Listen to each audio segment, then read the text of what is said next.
Welcome to the Hillbilly RV channel.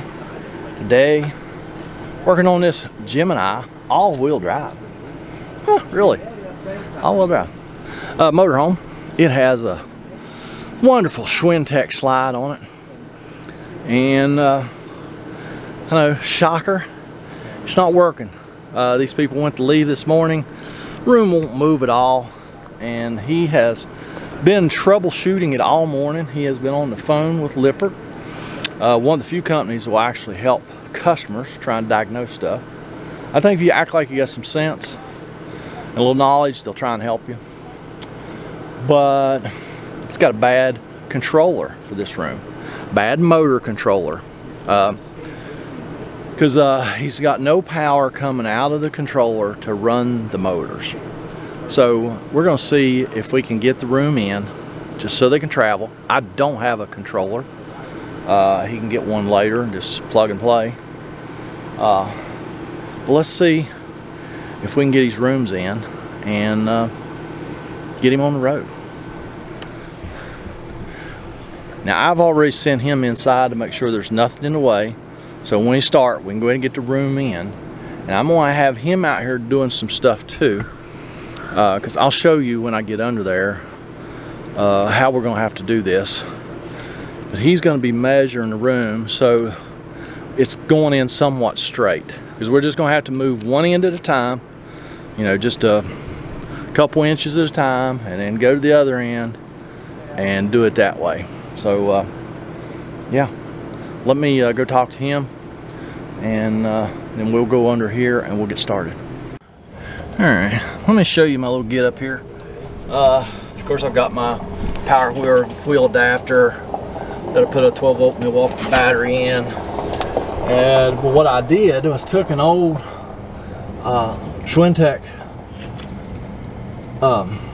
motor controller apart, and I came up with this connector.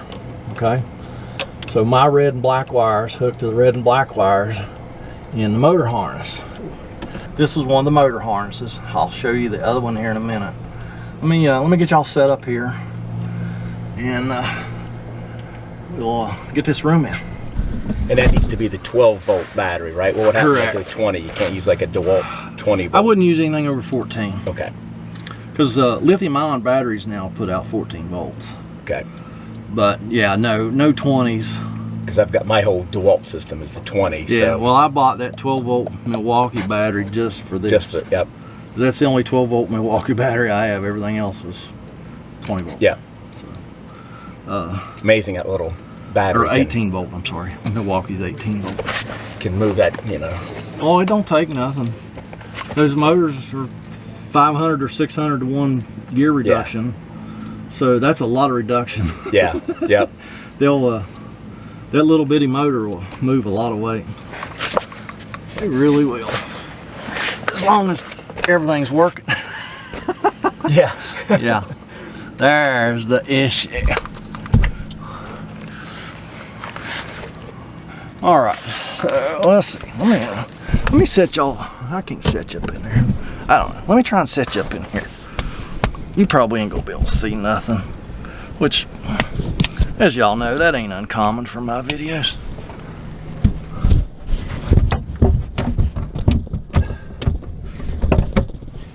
Nah, I can't set you up in there. So right now I have motor 2 wiring harness unhooked from the controller, which is up in here. And we're gonna just flip the little switch here on, flip the switch on the power wheels thingy, and we're gonna move that room in just a little bit. All right, that's a couple inches. Now, since I don't have 2 of these adapters, I gotta unplug motor harness number 1, which I have labeled so we can get it back where it belongs later. And we're gonna run this side in a couple of inches. Well, it's backwards. Well, that's awesome. So let me reverse my wires here. Let's go in a couple of inches. So they're now even. leave it at 33.5. Really? So I can go a couple more on that one. Customer's measuring, so we'll go a little bit on that one. And then I will switch back over to the other motor.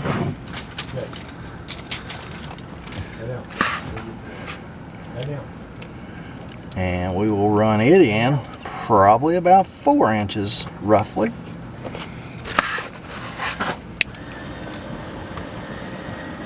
Now even. All right. Now 30. All right. And we're just going to slowly work it in.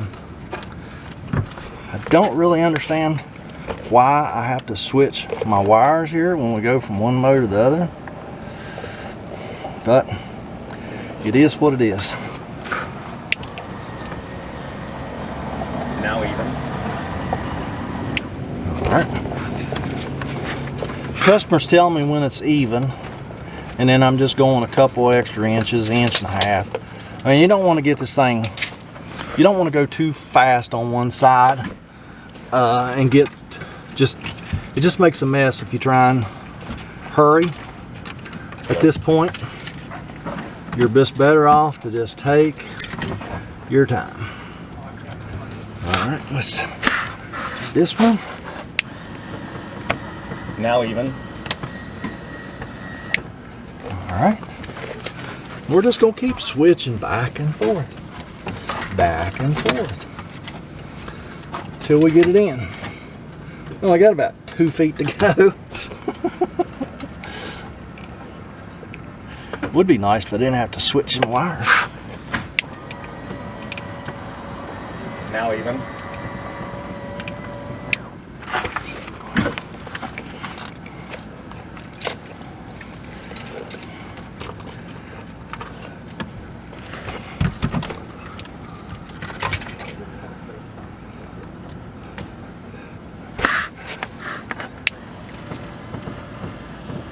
Even.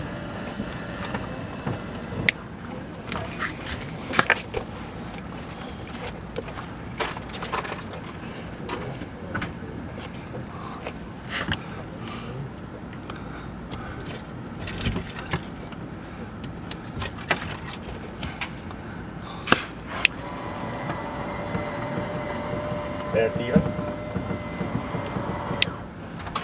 I can see right now I need to come up another one of them connectors off of the controller so I could have a double harness.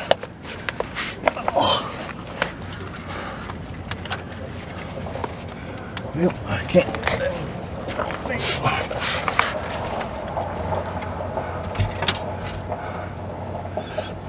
And you don't have to do it. See, I don't remember whether I switched the wires yet.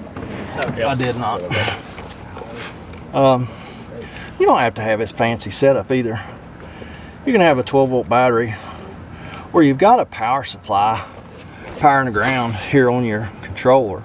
You can always just jumper power over to these motor leads, the red and the black.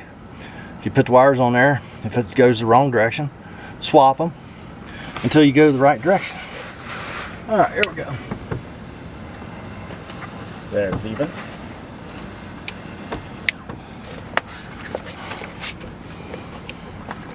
So I hope y'all getting the gist of this. I probably haven't done a good job explaining this, but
You got it. Well, that was doing it the hard way, kind of with the right equipment. Yeah, if you'd only got one bad motor, this is really a pretty good way of doing this, because you can use the switch inside to do one end, and then you just have to do this with the battery on the other end, the one that's not working. But when the controller goes completely bad and neither end is working, this is kind of what you got to do. All right, get them motor wires, the motor harnesses plugged back into the controller, so that when he gets a new controller and replaces this bad one, he'll know where everything went. So I don't know what this video is going to look like, but you know, this thing here just comes in super handy. It came with the switch. I think it came with the fuse holder, which is good, because if you let these those alligator clips touch together while the switch is closed, you can pop that fuse. And then, like I said, I just took a harness, or the connector, out of a bad controller and soldered these wires onto the 2 pins that I needed it soldered to make this little adapter. So that's all I got for today. Did I mention that we're adventures on the gorge? I think we did. Really nice little campground here in, I guess it's all just outside the New River Gorge National River, the newest national park in America. It's been a long day. I'm not gonna go fix another one today, but y'all get down in that comment section, leave me a comment, a criticism, concern, and I'm gonna go up the road. Y'all have a great day.